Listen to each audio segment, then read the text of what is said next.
আসসালামু আলাইকুম।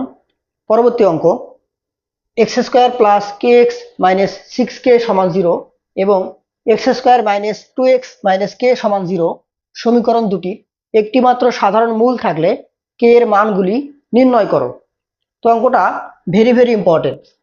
অঙ্কটা আমরা শুরু করি। প্রদত্ত সমীকরণ দুটি প্রদত্ত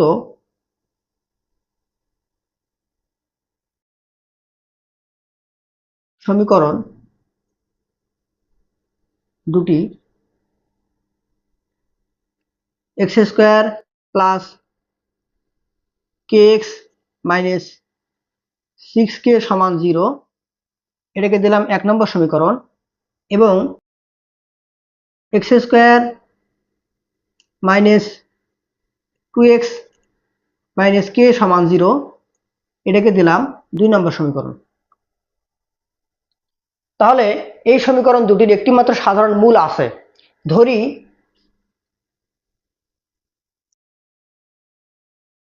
সাধারণ মূলটি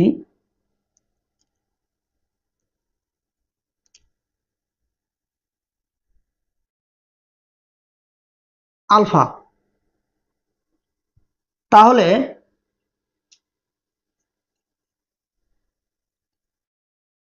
এক্স সমান আলফা দ্বারা উভয় সমীকরণ সিদ্ধ হবে, মানে এক্স এর জায়গায় আলফা বসবে। উভয় সমীকরণ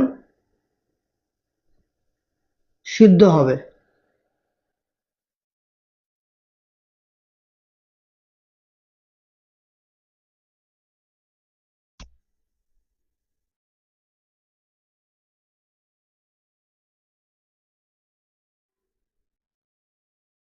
তাহলে অতএব আমরা বলতে পারবো যে এক্স স্কোয়ার জায়গায় বসাবো alpha square plus k alpha minus six k সমান জিরো, এটাকে দেব সমীকরণ 3, এবং আলফা স্কোয়ার পরেরটা minus two alpha minus k সমান জিরো, এটাকে দেব সমীকরণ 4। এখন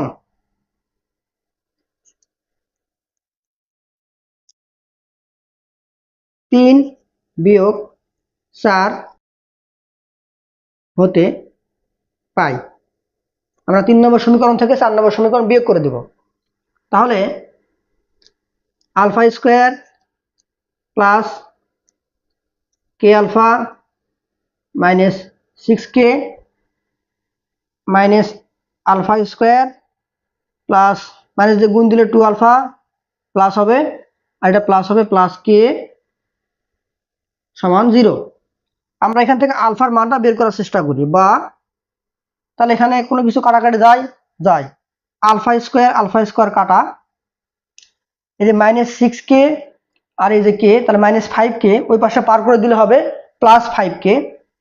আর এখানে থাকতেছে কে আলফা প্লাস টু আলফা, এখান থেকে যদি আমি কে আলফা প্লাস টু আলফা থেকে আলফা কমন নিয়ে ফেলি, আলফা কমন নিলে এখানে থাকতেছে কে প্লাস টু, আর এই যে মাইনাস ফাইভ কেটা পার করে দিই তাহলে প্লাস ফাইভ কে। অতএব আলফা সমান five k divided by k plus two. তো এই আলফার মানটা আমরা 3 নম্বর সমীকরণে বসাবো, যে কোনো একটাতে বসালেই হবে। তাহলে আমরা এখন আলফা এর মান 3 নম্বর সমীকরণে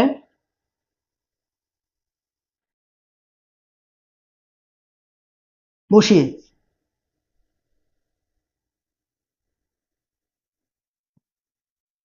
তাহলে আমরা এখন আলফার মানটা বসাবো। আলফার মান এখানে five k divided by k plus two,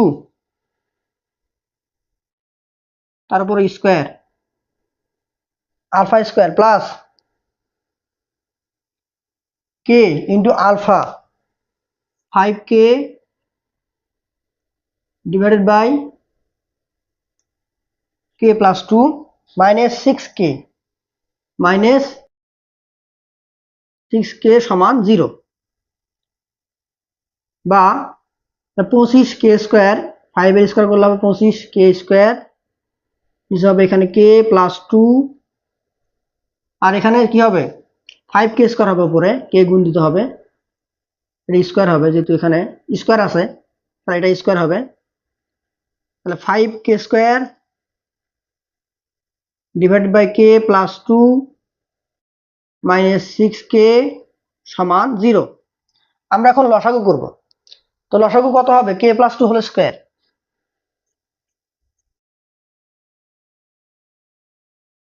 k plus 2 whole square, তাহলে এখানে থাকবে 25k square plus 5k square, আর একটা k প্লাস 2 ভাগ হবে, তার মানে একটা থাকবে k প্লাস 2, আর এখানে minus 6k into k plus 2 whole square সমান 0। ওকে, তাহলে এখন আমরা ক্যালকুলেশন করি, যে বা 25k square plus 5k cube, k square এবং k গুণ দিলে k কিউব হবে, প্লাস প্লাসে প্লাস, 5 দুগুণে 10 k স্কোয়ার মাইনাস 6k, ভিতরে a প্লাস b স্কোয়ার ফেলা দেই, a স্কোয়ার প্লাস 2ab মানে 4k, 2ab 4k plus b square মানে 4 divided by k plus 2 whole square. Okay, এখন আমরা কোনাকুনি গুণ দিলে আমাদের k প্লাস 2 চলে যাবে, আর উপরে কি থাকবে,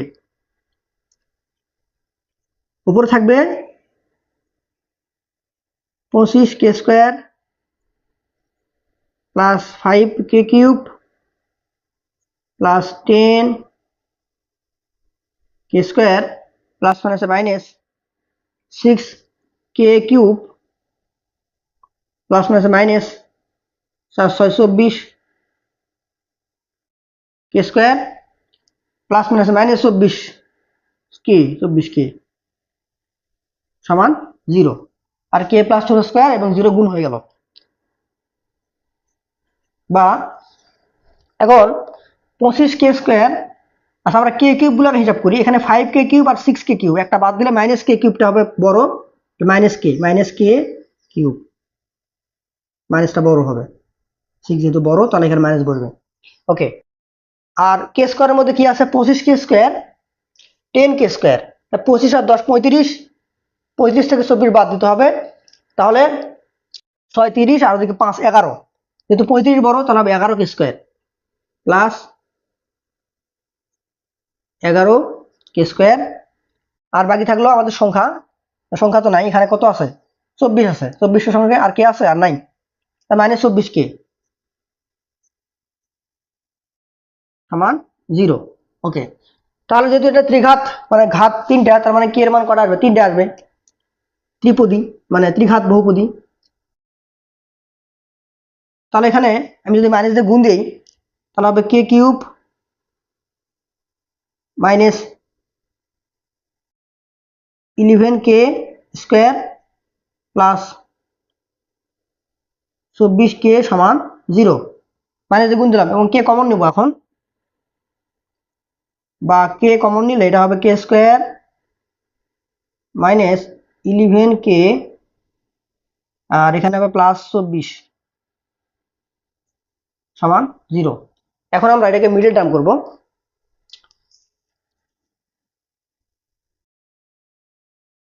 ওকে, তাহলে বা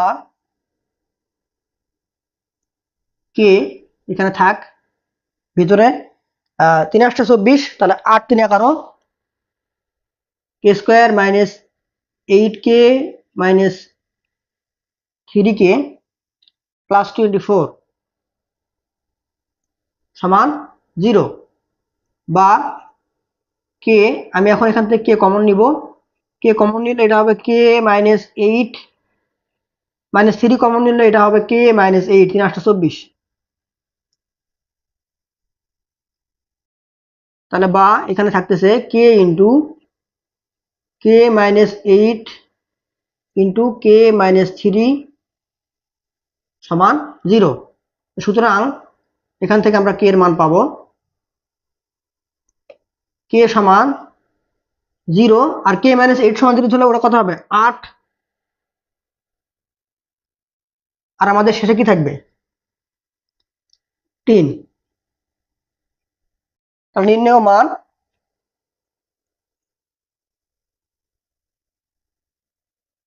নির্ণেয় মান